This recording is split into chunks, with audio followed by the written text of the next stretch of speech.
Springdale Public Schools trying to highlight the issue of student homelessness. Part of that is the district's Families in Transition program. 5 News reporter Lauren Spencer highlights the efforts now to make sure all students can have everything they need to learn properly.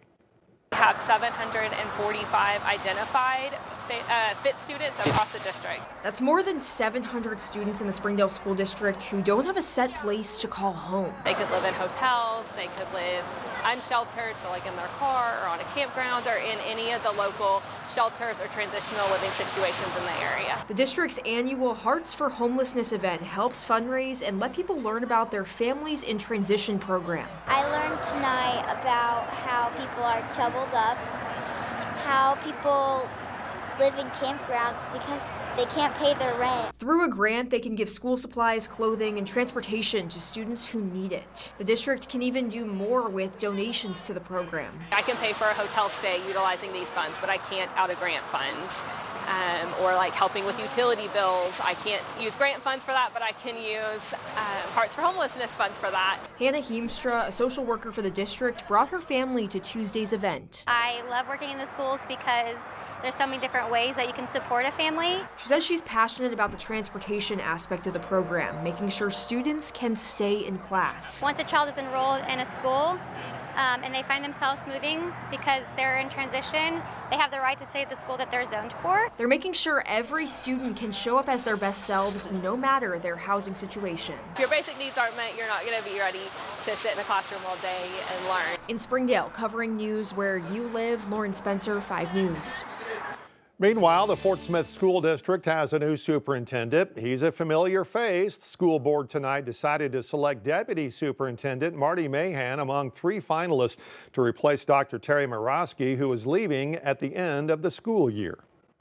I thought we had 3 really good finalists, and any of them would make good superintendents, and I really appreciate the board's involvement and detail in moving us in what we believe is the right direction, so thank you all. Terms of Mahan's contract will be worked out in a few weeks in another special board meeting. Women battling breast cancer will soon have less of a fight against insurance companies for reconstructive surgery. Arkansas's governor signed a bill into law this month expanding the types of breast reconstruction surgeries insurance companies in the state are required to cover. Most notably, the DIEP flap surgery, which uses tissue from the lower abdomen to create a new breast after a mastectomy. State Senator Josh Bryant, the bill's sponsor, says he's heard from a number of constituents who said they have to travel to other states in order for insurance companies to cover this procedure.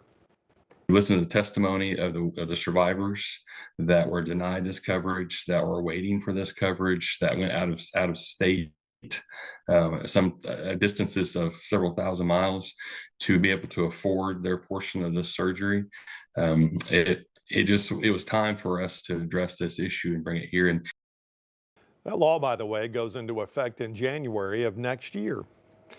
A group called Arkansans for Autonomy took to the steps of the Arkansas Capitol today. Reporter Carter Thweet was there, tells us why they picked today to join a chorus of other progressive protests across the country.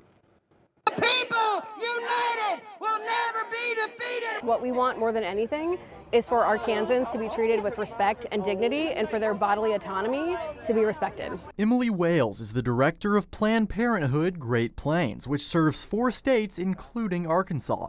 That group, along with several others, helped to organize Tuesday's rally and protest. We're out here with other allies and advocates for a range of rights, whether that is LGBTQIA rights, migrant rights, racial justice. But Wales and others say they're most focused on bodily autonomy, things like abortion and gender-affirming care. This protest held just an hour after a House committee passed Representative Mary Bentley's bill, which she says would prevent what she considers the dangerous practice of performing gender-affirming care on minors. Gender-affirming care is the affirmation of a minor's self-diagnosis of gender confusion. For decades, healthcare professionals practiced what was called watch and wait when a child had gender confusion. They did not affirm the confusion. But Wales says these procedures, as well as reproductive care, are sometimes necessary. And she says there's a danger for trans people and pregnant mothers if changes aren't made. People in Arkansas deserve high-quality health care that they can have with dignity and that meets national standards, and they're not getting that every time in Arkansas because of political interference. And if their healthcare providers think that's the care they need, that's who should give them that care, not the people who are in this House. Some lawmakers agree, like Representative Ashley Hudson, who encouraged protesters to continue to make their voices heard, which many did in Bentley's committee. Come and testify. Your lived experience is valuable and it matters.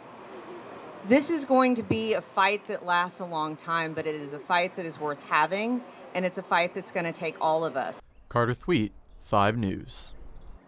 Meanwhile, the effort to fund construction of that new prison in Franklin County failed for a 5th time today. Supporters in the Senate once again failed to get the 3/4 majority needed to pass the $750 million bill.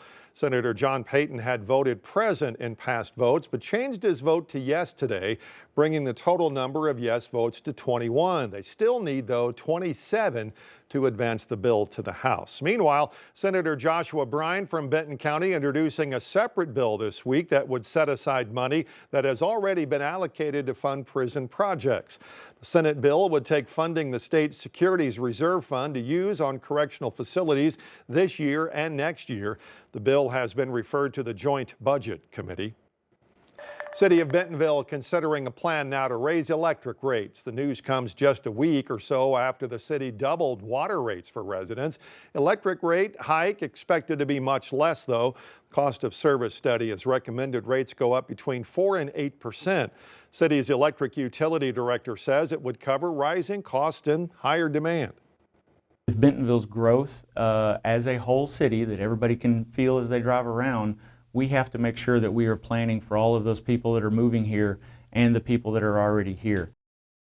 Bentonville's electrical utility department plans to release more details on that proposal sometime next month.